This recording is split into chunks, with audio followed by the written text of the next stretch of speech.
Hello दोस्तों, क्या हाल है। नमस्कार, सत श्री अकाल। आइए आज बात करते हैं मुख्य समाचारों में देश भर की तमाम फटाफट और बड़ी खबरों में नजर डालते हैं। उससे पहले आप हमारा वीडियो किस जिले किस शहर से देख रहे हो कमेंट करके जरूर बताना। ऐसे ही हर रोज नई जानकारी के लिए वीडियो को लाइक और चैनल को सब्सक्राइब जरूर कर लेना।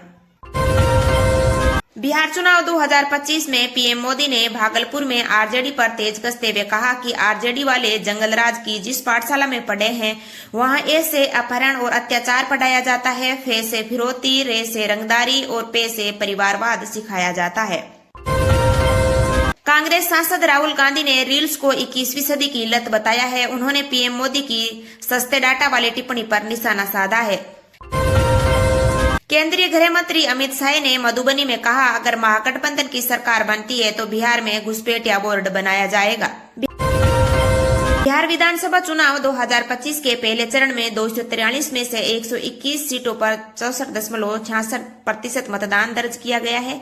चुनाव आयोग के मुताबिक गुरुवार रात 8:30 बजे तक के आंकड़ों में अब तक का पिछले 15 वर्षों से सबसे ऊंचा मतदान प्रतिशत है। ये आंकड़ा 2024 लोकसभा चुनाव में इन ही सीटों पर दर्ज मतदान से 9.3% अधिक और 2020 विधानसभा चुनाव की तुलना में 8.8% ज्यादा है। इससे पहले इतना अधिक मतदान बिहार में 2010।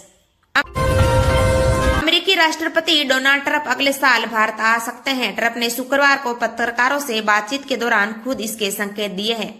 डोनाल्ड ट्रंप ने कहा कि भारत और अमेरिकी के बीच ट्रेड डील को लेकर बातचीत पटरी पर है और वे इस संबंध में प्रधानमंत्री नरेंद्र मोदी से लगातार बात कर रहे हैं।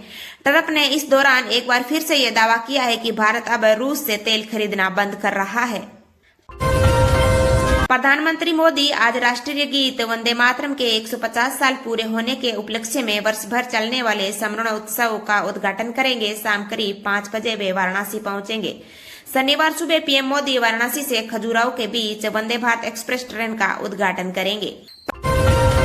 पंजाब के बरनाला के गांव मेहता में पति पत्नी ने एक साथ जहर खाकर जान दे दी। मृतकों की पहचान 50 साल के निर्मल सिंह और 45 साल के रमनदीप कौर के रूप में हुई है।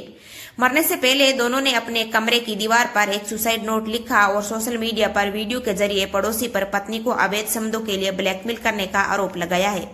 पड़ोसी 6 महीने से महिला को ब्लैकमेल कर रहा था। उन्होंने आरोपी और उसके परिवार को कड़ी सजा देने की मांग की है।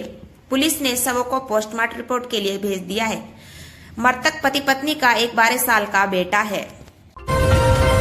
हिंदुस्तान के प्रधान संपादक शशि शेखर ने आज तक से बातचीत में कहा कि वोटिंग परसेंट बढ़ने में महिलाओं की भूमिका अहम है, क्योंकि बड़ी संख्या में महिलाओं को सुबह से ही लगभग सभी इलाकों में मतदान के लिए कतारों में खड़ा देखा गया है। दिल्ली के लोग शुक्रवार दोपहर 2 बजे तक इन रास्तों पर जाने से बचे। पुलिस ने जारी की एडवाइजरी। लोगों को भीड़भाड़ और जाम की परेशानी से बचाने के लिए ट्रैफिक पुलिस ने शुक्रवार सुबह 5 बजे से लेकर दोपहर 2 बजे तक के लिए ट्रैफिक एडवाइजरी जारी की है, जिसमें लोगों को कुछ मार्गों से बचकर जाने और यातायात निर्देशिका का पालन करने के लिए कहा गया है। भारतीय डाक विभाग ने अपनी सेवाओं को आधुनिक और तेज बनाने के लिए डाक सेवा 2.0 ऐप लॉन्च किया है। इस ऐप के माध्यम से डाकघर से जुड़े काम अब मोबाइल फोन से घर बैठे हो जाएंगे। दिल्ली के टिकरी किला इलाके में एक गोदाम में भीषण आग लग गई। दमकल की गाड़ियां मौके पर पहुंची और आग बुझाने का प्रयास कर रही है। जयपुर सीकर हाईवे पर शराब के नशे में धुत टैंकर चालक को चौमू पुलिस ने 2 किलोमीटर पीछा कर पकड़ लिया और कई जिंदगियां बचा ली। दरअसल नशे में धुत चालक ने टैंकर को तेज रफ्तार में दौड़ा करने केवल अपनी बल्कि अन्य वाहन चालकों और यात्रियों की जान भी खतरे में डाल दी। लहराते हुए दौड़ रहे टैंकर से एक बाइक सवार दंपत्ति बाल बाल बच गई। हालांकि चौमू पुलिस ने सतर्कता दिखाते हुए 2 किलोमीटर तक पीछा कर टैंकर को राधा स्वामी बागकट के आगे रोक लिया और आरोपी चालक को गिरफ्तार कर लिया। राजस्थान के शाहपुरा में पुष्पा फिल्म स्टाइल में की जा रही थी तस्करी का खुलासा हुआ, जिसमें पुलिस ने पानी के टैंकर से 1 करोड़ रुपए का डोडा चूरा जब्त किया और पिता पुत्र समेत 3 आरोपी को गिरफ्तार किया। दुबई के एक कैफे ने दुनिया की सबसे महंगी कॉफी बेचनी शुरू की है, जिसकी कीमत लगभग 1000 अमेरिकी डॉलर यानी करीब 82,000 रुपए प्रति कप है। ये कॉफी पनामा से लाई गई है। खास किस्म की बीन्स से बनाई जाती है, जिन्हें बेहद ऊंची कीमत पर खरीदा गया था। राजस्थान में गुरुवार को प्रदेश के 14 जिलों में परिचालक भर्ती परीक्षा संपन्न हुई। इस परीक्षा में 1,08,230 अभ्यर्थियों को शामिल होना था, लेकिन 28,000 से अधिक अभ्यर्थियों ने परीक्षा छोड़ दी। राजधानी जयपुर में गुरुवार को एक अधिवक्ता के साथ हुई मारपीट के मामले में वकीलों ने सड़क पर जमकर हंगामा किया। इस दौरान वकीलों और पुलिसकर्मियों के बीच जमकर नोकझोंक हुई। गुजरात हाईकोर्ट ने 2013 के बलात्कार मामले में दोषी आसाराम को 6 महीने की अंतरिम जमानत दी है। कोर्ट ने स्वास्थ्य कारणों को आधार मानते हुए राहत दी है। राजस्थान में बुधवार को भी कई हादसे हुए। इन हादसों में कई लोगों की जान चली गई तो कई गंभीर रूप से घायल हो गए। धौलपुर में डंपर की टक्कर से 3 जनों की मौत हो गई। धौलपुर में ही एक अन्य घटना में राष्ट्रीय राजमार्ग 11B पर ट्रक की टक्कर से 4 पहिया वाहन में सवार 26 लोग घायल हो गए। वहीं टोंक सवाई माधोपुर हाईवे के अलीगढ़ बाईपास पर बस और सीमेंट के ट्रोले में टक्कर हो गई, जिसमें कई लोग घायल हो गए। वहीं झुंझुनू में कार की टक्कर से युवती घायल हो गई। पाली के गुंडा एदला थाना इलाके में नेशनल हाईवे पर 162 पर एक कार और ट्रक के बीच भिड़ंत के बाद कार में आग लग गई और ड्राइवर जिंदा जल गया। हाथसोड़ा थाना क्षेत्र के मोखमपुरा गांव में उस समय सनसनी फैल गई जब एक मां ने ही अपने 2 साल के बेटे की गला घोंटकर हत्या कर दी। पुलिस जांच में सामने आया कि महिला ने पारिवारिक कलह से तंग आकर ये कदम उठाया था। डीडवाना कुचामन पुलिस के आधिकारिक एक्स अकाउंट से कांग्रेसी नेता राहुल गांधी की एक पोस्ट रीट्वीट हो जाने से मेकअप में हड़कंप मच गया। अधिकारियों के संज्ञान में आने से बाद पोस्ट को हटा दिया गया और मामले की जांच शुरू कर दी गई है। पुलिस ने बताया कि अकाउंट को ऑपरेट करने वाले सिपाही को लाइन हाजिर कर दिया है और जांच अतिरिक्त पुलिस अधीक्षक हिमांशु शर्मा को सौंपी गई है। इससे पहले जिला पुलिस स्टाफ में कार्रवाई का सिलसिला जारी रहा। छत्तीसगढ़ के सूरजपुर जिले से हैरान करने वाला मामला सामने आया है, जहां जिस युवक के परिजनों ने उसका अंतिम संस्कार कर दिया था, वे अचानक जिंदा घर लौट आया।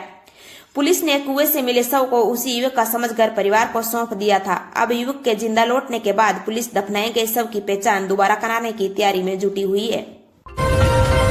आसीद बदनौर मार्ग पर दुल्हेपुर चौराहे के निकट गुरुवार सुबह खाटू श्याम जी के दर्शन करके लौट रहे परिवार की जीप पुल की सुरक्षा दीवार से टकरा गई। हादसे में जीप में सवार पति की मौत हो गई। कर्नाटक के चिकबल्लापुर जिले में 19 वर्षीय निखिल कुमार ने आत्महत्या कर ली। परिजनों ने गांव की 38 वर्षीय तलाकशुदा महिला शारदा पर यौन उत्पीड़न और मानसिक प्रताड़ना का आरोप लगाया है। परिवार का दावा है कि महिला लगातार निखिल को परेशान करती थी। मथुरा कृष्णा जन्मभूमि केस पर इलाहाबाद हाईकोर्ट में आज सुनवाई होगी।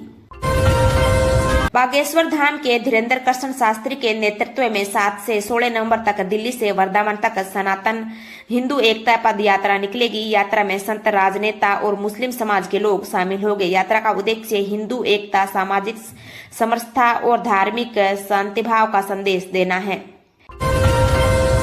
आज महाराष्ट्र में किसानों से मुलाकात करेंगे केंद्रीय मंत्री शिवराज सिंह चौहान। ईडी ने अनिल अंबानी को समन जारी किया। 14 नवंबर को दिल्ली दफ्तर में पेश होने का निर्देश। बड़ौरा गांव में पत्नी से कथित नजदीकी के शक में साले और उसके परिवार हिस्ट्री सीटर जीजा को खंबे से बांधकर बेरहमी से पीटा, जिससे उसकी मौत हो गई। इसके बाद पुलिस ने 4 लोगों पर हत्या की रिपोर्ट दर्ज कर एक को गिरफ्तार कर लिया। हिमाचल प्रदेश स्कूल शिक्षा बोर्ड ने राज्य के 294 निजी स्कूलों की मान्यता रद्द कर दी। शिक्षा बोर्ड का पाठ्यक्रम ने पढ़ाने पर यह कार्रवाई की गई है। मान्यता प्राप्त स्कूलों के लिए शिक्षा बोर्ड का पाठ्यक्रम पढ़ाना अनिवार्य है, लेकिन ये स्कूल दूसरे प्रसंगों की किताबें पढ़ा रहे थे। प्रदेश में 9वीं से 12वीं कक्षा तक के करीब 1400 निजी स्कूलों को हिमाचल शिक्षा ने बोर्ड से मान्यता दी है।